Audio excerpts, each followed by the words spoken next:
My girlfriend was roped while in the process of cheating on me. I've been sitting here for like 15 minutes trying to figure out how to start this. My head is completely spinning. My thoughts are just all over the place. I guess with the backstory, I've been dating Sarah for just under 2 years now.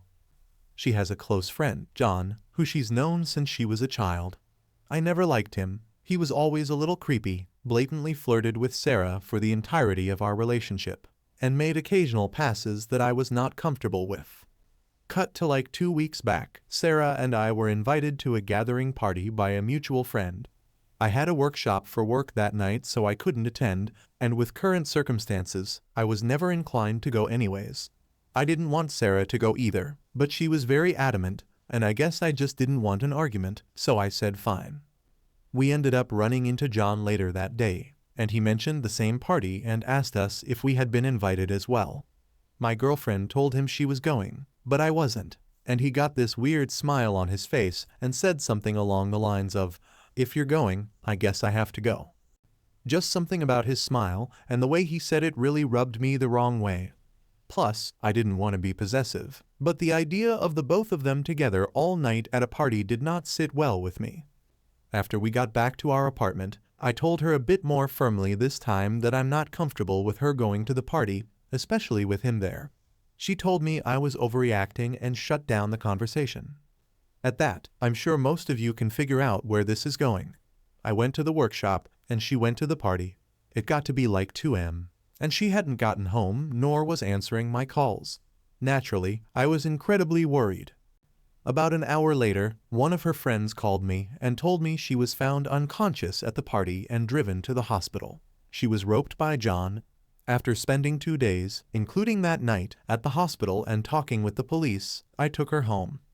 She told me John drugged her and dragged her upstairs where it happened in one of the bedrooms. She was an absolute mess. She didn't want to go outside. She wasn't eating, had terrible nightmares. I did everything I could to comfort her through this process. I was devastated for her and hated to see her like this. But, and I know this makes me sound like a terrible person, I don't blame her for John assaulting her. But I couldn't get the fact that I tried more than once to dissuade her from going to the party, and specifically saying her being with John makes me uncomfortable out of my head. I feel I could have done more to protect her, and she should have listened to how I felt. Important side note, turns out John is literal living garbage. After her assault, we both felt it was best to get justice. There were drugs in her system and all the physical indications of rope. We immediately filed a restraint order, and the police opened an investigation. Within the span of a week, after news had gotten around, 2 other girls came forward with similar encounters with John. So, the guy is basically a serial rapist. Cut to now, my girlfriend is still in no better shape than she was 2 weeks ago. She gets panic attacks out of nowhere, she's lost like 15 pounds, and absolutely refuses to leave our apartment even to seek therapy. I was committed to taking care of her and being there for her. But I got a call from one of my close friends, Sam, this morning. It was a long conversation, but it basically boiled down to him, as well as many others at the party that night, saw Sarah flirting with John the entire beginning of the party. According to him and people he had been talking to, she was, at the very least, matching, if not being the initiator in these exchanges with John. He also recounts that she wasn't blackout drunk or seemingly that out of it, and worst of all, many saw her holding John's hand, taking John upstairs. At this point, I feel like I want to vomit. He told me he wanted the situation to cool down a bit before telling me and was going to tell me after the party what happened. But with her being taken to the hospital under the circumstances, he didn't feel it was the right time. I decided to not assume anything and asked her about the specifics about what happened that night. She tried to tell me the same thing, that she was drugged and dragged to a bedroom. But when I told her what Sam had told me, the color completely drained from her face. She started to panic, and I did my best to calm her down. But it was at least 30 minutes before she could catch her breath to speak. She was sobbing, but she was coherent enough to understand and basically confess to cheating on me. She said she was drunk and hadn't been out for so long, she wanted some adventure. She admitted she was the one that took John to the bedroom and wasn't dragged there against her will. She kept apologizing and saying it was a terrible mistake and that nothing else was a lie. He did rope her? I believe the last part. As far as I can understand now, it was when they were in the bedroom fooling around when he slipped something into her or something like that. Then he forced himself on her. I don't know what to do anymore. She was roped, but to me, everything before that was her still intending to cheat and actively cheating on me. I am devastated, and I don't even want to look at her right now. I left the apartment, and I'm currently at Sam's house. I don't know anything anymore. She lost her job too. I pay rent for the apartment where her name isn't on the lease and groceries. She's become completely emotionally dependent on me the past few weeks. If I did break up with her, she would have nowhere to go. And as much as I resent her, I don't want something terrible happening to her. Please help. I need advice. I don't know what to do. TLDR. My girlfriend was roped by a friend at a party I was uncomfortable with her going to. I found out she lied and omitted the fact that she was in the process of sleeping with him that night. Anyways, she is both financially and emotionally dependent on me, and I need advice. Edit. There's been a lot of responses in a short time, so I thought it would be best to address some things here. First off, I've been made aware that 2 posts of somewhat similar situations have been posted to this sub in the past 2 weeks or so. I don't know what I could post here to prove this is true without exposing my privacy, so I'm sorry, but all I can do is give you my word. I'm just here looking for advice. I don't think this is something someone should be fantasizing for karma. It's completely upended my life. Second thing is people questioning Sarah's account of the events. I didn't include every detail because I'm just trying to get my thoughts out. But her story matches the other 2 women who came forward in terms of the pattern of John's behavior. The 2 other women were also initially in a consensual environment before he drugged them and assaulted them from what they've said and posted. A large part of the reason they didn't come forward was because it started as consensual, and they thought that would make them not be believed. I also didn't want to get too graphic, but the nature of Sarah's assault was very violent and not something most anybody would consent to, so that may be why he drugs them first as well. She had and still has traces of large bruises around her neck and other parts of her body, as well as scratches and gashes. I don't really doubt at all she was indeed assaulted. The drug found in her system was ketamine. While Sarah did enjoy partying, she never did anything harder than weed. Third, Sarah has been living abroad for school since starting college. Her parents have been made aware of the situation, but coming from a very religious background, while concerned for her well-being, aren't exactly being supportive nor have put in the effort to come see her. She never had many close friends for as long as I've known her, other than John. I don't know where she would go if I told her she can't stay at my apartment. Update. Hey everyone, sorry I've taken so long for this update and lack of replies on the previous posts. I needed some time to sort out the situation, but I did read most as many replies as I could, and I appreciate all the advice and messages, especially from those who had been put in similar situations as I. I guess I should start by clearing a few things up. First off, to everyone who thought my story had holes in it, it definitely did, and I'm sorry for that. At the time and even now, I was missing a lot of information and was filling in holes as best I could with what I had. I also didn't want the post to get too long, so I left out information that I guess would have painted a better picture of my situation. I'll try my best to include those missing details. If you're just interested in the update, skip down a few paragraphs. So, details about John. He is part of Sarah and has a social circle and lives quite close to us. Some of the behavior from John towards Sarah that made me uncomfortable throughout the course of our relationship included constantly making comments about her body, putting his arm around her every chance he could, asking her to go with him on a trip to Europe last summer, just the 2 of them, poking her breasts when she's wearing tight clothing, saying things like, "I'm lucky I met her when I did," or "she would have been with him by now," etc. It's not any one thing but an accumulation of everything that made me uncomfortable with her spending a lot of time with him. She never encouraged his behavior, at least when I was around, but didn't actively discourage it either, despite we openly talking to her about my boundaries. She just brushed it off as them knowing each other for so long and being comfortable with one another. A few smaller details I guess were relevant I should mention. 1. We are not in the US. So, while still obviously an issue in our country, our area is relatively CF-free, and everyone going to the party Sarah went to were part of our larger social circle. It was at a large condo a friend of ours was renting for the summer. It was not some open invite party with 100 plus people. Still dumb, I know. There were 30-ish, maybe 40 people there. So, in hindsight, yet no one should have been at the party to begin with. Lastly, clearing up both Sarah and A's financial situation. I am lucky enough to have my parents paying for my tuition, whatever scholarships didn't cover, so I can focus my resources on just day-to-day living costs like rent, groceries, etc. Sarah, on the other hand, was pretty much thrown to the wolves after finishing high school.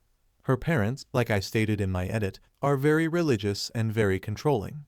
So, they told Sarah they were only going to pay for her schooling if she went to a local college. She refused and came to my school. She lived in residency for her first 2 years, which was covered by financial aid. I got my apartment about a year ago, and with COVID and her not wanting to go back home, we decided it would be best if she moved in with me.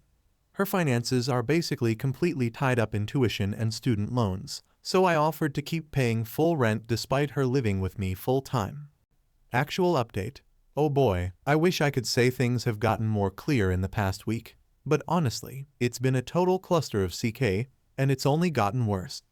I spent a few days at Sam's, reaching out to friends, trying to get a clearer picture of what happened that night before going back to talk to Sarah. I got told the same story multiple times, that she was the one who started flirting with John and led him upstairs. I should say right now, in my first conversation with Sarah confronting her, she didn't explicitly say she had intended to sleep with him that night. She just confirmed she took him upstairs. She was basically having a panic attack throughout the entire conversation, so I had a hard time pushing for clarity. So, by this point, in my heart, I was trying to find any excuse at all for her to save our relationship. But my mind was telling me that the relationship was over, at least for the time being. But as many of you commented, despite my obvious grief losing a 2-year relationship, I decided I'd be willing to let her stay in my apartment again rent-free to at least the end of October to sort out other living arrangements and support. I called her about 3 days after staying at Sam's and told her I'm willing to listen to her side of the story, but I need the complete truth about everything, and she agreed. So, I went back to my apartment later that evening. We sat down, and I asked her about what really happened that night. She started crying right away, but not panicking, and told she had to tell me something about herself. Sarah has always been into the partying scene more than me. I've never really been comfortable around drugs and that environment in general, but I went with her anyways about once a month or so. Her, on the other hand, would have girls' nights out and parties pretty much every weekend. Right at the beginning of our relationship, I told her I'm not really comfortable being with someone that is involved with hard drug use. My brother has a history of addiction, and I've seen what it can do to somebody and the people around them. She told me that's fine since she only drinks and smokes weed occasionally. Well, it turns out for about a year now, she started doing harder drugs at parties when I'm not there, and her girls' nights were often just her and some from our social circle, John included, going to a friend's apartment to do shrooms. I was shocked to say the least, and I didn't even know what to think in that moment. I just tried to ask her more about what happened on the night she was assaulted, and if she was intending on cheating on me that night. She comes clean and tells me she did lead John upstairs, but swears she wasn't trying to sleep with him, but wanted drugs. He told her it was cocaine, but obviously it was not, since only phenyl and alcohol showed up in her system at the hospital. She told me he immediately started coming on to her, but she tried to fight him off, but eventually she was too drugged out to fight back. After consoling in her for a while, I asked her what her relationship with John was really like before, and if they did anything together before what happened that night. She admitted that they made out a few times before around Christmas last year, but promised it didn't go any further than that. She was begging me to forgive her and that she needs me in her life, that she just was in a rebellious phase because of her upbringing. I didn't know what to believe anymore and still don't, to be honest. I just was completely overwhelmed by everything. So, I told her I needed to clear my head and left again. Sam was nice enough to let me stay at his place again. I talked to some of my friends she said she was doing drugs with, and they confirmed. I was pretty upset at them for hiding it from me, but they told me she basically forced them to keep it a secret from me. It feels like so much of my relationship was a lie. She wasn't the person I thought she was, and she lied constantly for who knows how long. At this point, my mind is basically made up. So, I call her and told her it's over, but she can stay at my apartment till the end of October, but only if she finds a therapist and gets help during that time. She basically lost it during the call, but my mind was made up, so I just said I'd be staying at Sam's for a while and hung up. I wish that was the last of the SHT that happened, but literally a day after that, I start getting spammed with hate messages and calls from friends, relatives, and people I don't even know. Turns out she's posted all over social media about how I was breaking up with her because she was roped and was kicking her out with nowhere to go in these cold times. She also wrote that I've been emotionally abusing her after her assault, victim blaming her, and stopping her from getting a therapist. I'm completely lost. I'm furious, heartbroken. I can't even describe all the emotions I felt. I called her again that night and told her she has 2 weeks to move out now, and I don't want to hear from her again. I had to spend the past week playing damage control, trying to clear my name on social media, calling friends and family. I was ostracized by coworkers, though luckily my boss was on my side. I was getting doxxed, death threats. My life basically fell apart. Sam, thank God, was completely understanding through all of this and said I could stay at his place until Sarah moved out. She's moving out on Friday, but I don't want to go back to that apartment anymore. I've had to cut out friends. My reputation is now in the garbage. I lost the first and only person I've ever loved. I don't know anymore. I low-key want to die, but I'll find a therapist sooner or later. I just feel numb to everything.